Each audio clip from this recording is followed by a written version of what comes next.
আমার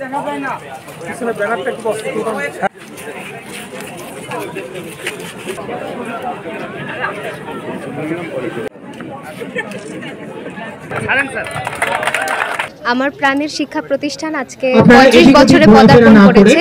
আমাদের সকল শিক্ষার্থীর জন্য এটা অত্যন্ত আনন্দের একটি দিন এবং বিশ্ববিদ্যালয় দিবসে সকল শিক্ষার্থী অনেক বেশি আনন্দিত থাকি, কারণ এখানে কৃতি শিক্ষার্থী এবং আমাদের যেসব কো-কারিকুলার অ্যাক্টিভিটিস যেসব ক্লাব রয়েছে, সাংস্কৃতিক সংগঠনগুলোকে এখানে পুরস্কৃত করা হয়।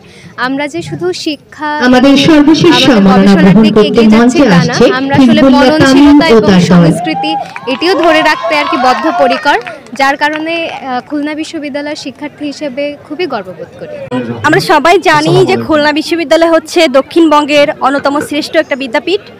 তো খুলনা ভার্সিটির কাছে আমার প্রত্যাশা হচ্ছে এটা হচ্ছে রাজনীতিমুক্ত বিশ্ববিদ্যালয়, তা এটা আজীবনই এমন রাজনীতিমুক্তই থাকবে, কোনো রক্তপাতহীন মারামারিবিহীন একটি বিশ্ববিদ্যালয় আমরা নিঃসন্দেহে বলতে পারি খুলনা ভার্সিটি। তো শিল্প খাত, গবেষণা খাত এগুলোতে আরও উন্নতি করবে, এটা আমার প্রত্যাশা। এবং অবশ্যই শিক্ষার্থী বান্ধব একটা বিশ্ববিদ্যালয় আমাদের খুলনা ভার্সিটি আজীবন এমনই থাকবে। খুলনা বিশ্ববিদ্যালয় দিবস হিসেবে এই যে শিক্ষার্থীদের এক্সট্রা কারিকুলাম অ্যাক্টিভিটিসের জন্য আমাদের যে পুরস্কার প্রাপ্ত করা হয়েছে, আমি মনে করি পড়াশোনার পাশাপাশি শিক্ষার্থীদের যদি শুধু খুলনা বিশ্ববিদ্যালয় নয়, এটা প্রতিটা বিশ্ববিদ্যালয়ে চালু হোক। কারণ আমরা যারা পড়াশোনার পাশাপাশি অন্যান্য কাজ করতে নিজ থেকেই যাই, বিভিন্ন ক্লাবে কাজ করি বা নিজেদের প্রজেক্টগুলোতে কাজ করি, এই ধরনের রিকগনিশন ভবিষ্যতে আরও শিক্ষার্থীকে এই ধরনের কো কারিকুলাম অ্যাক্টিভিটিসে যুক্ত হতে তাদেরকে অনুপ্রাণিত করবে। এবং এই ধারাবাহিকতায় আমি সকল শিক্ষার্থীদের আহ্বান জানাচ্ছি যেন তারাও তাদের পড়াশোনার পাশাপাশি তাদের স্কিল এবং তাদের নেতৃত্ব দানের যে গুণাবলীগুলো আছে সেগুলো যেন বিকশিত করতে পারে। 91 সালে বিশ্ববিদ্যালয় শুরু হয়েছিল, 34তম বিশ্ববিদ্যালয় দিবস আজকে। আর বিশ্ববিদ্যালয় আসলে 91 সালে যে অবস্থা ছিল, আমরা একটা মাত্র বিল্ডিং, যেটা রেডিও বাংলাদেশের বিল্ডিং ছিল, এটা দিয়ে শুরু হয়েছিল। এখন বিশ্ববিদ্যালয় অনেক বড় হয়েছে। প্রথমে 4টা ডিসিপ্লিন ছিল, এখন 29টা ডিসিপ্লিন। আসলে বিশ্ববিদ্যালয় এটা নেভার এন্ডিং প্রসেস, এটা কখনোই শেষ হয় না যে এই পর্যন্ত এটা ডেভেলপমেন্ট হয়ে এটার উন্নতি হয়ে শেষ হবে, এরকম না, এটা চলমান প্রক্রিয়া।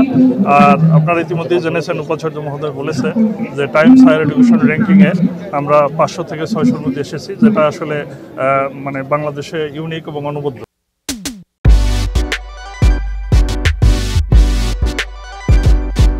এই বিশ্ববিদ্যালয়ে 1991 সাল আমরা শুরু করেছিলাম এবং তার সাক্ষী আমি নিজেই।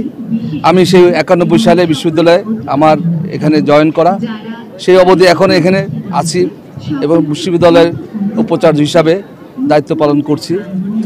আমাদের অনেক পরিকল্পনা, বাই দিস টাইম আমরা শুনেছেন যে খুলনা বিশ্ববিদ্যালয় একটা বাংলাদেশের একটা অবস্থান তৈরি করতে পেরেছে। আপনারা অবগত আছেন কিনা জানি না, প্রায় গত 22 তারিখে আমরা আমাদের বিশ্ববিদ্যালয়ের যে এক র্যাঙ্কিং করা হয়, টাইমস হায়ার এডুকেশন র্যাঙ্কিং, সেখানে আমরা 500 থেকে 600-র ভিতরে আমরা অবস্থান করেছি।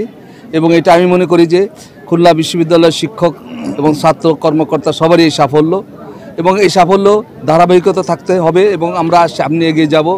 আমরা কোয়ালিটি নিয়ে অনেক কাজ করছি এবং আমাদের আইকিউসি এই ব্যাপারে বেশ সহায়তা প্রদান করতেছে।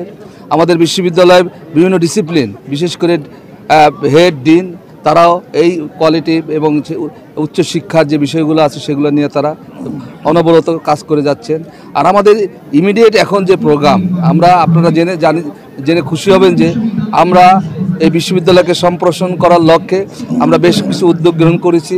সেই উদ্যোগের ভিতরে আমরা আমাদের যে সামনে মৎস্য খামার, সেখানেও আমরা আমাদের অবস্থান সুদৃঢ় করতে পেরেছি যে এটা আমাদের প্রয়োজন।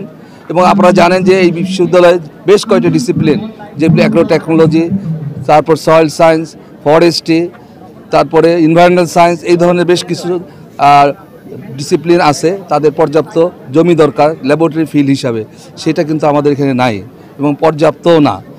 অপ্রতুল থাকার কারণে আমরা উত্তর দিকে আমাদের কেডিএর সাথেও কথা হয়েছে, এখন যদি সরকার আমাদের কিছু জায়গা দেয় তাহলে আমরা উত্তর দিকে আমাদের ময়ূরী রাস্তাটা আছে সেই রাস্তা পর্যন্ত আমরা একটা প্রস্তাবনা আমরা দাখিল করব শীঘ্রই।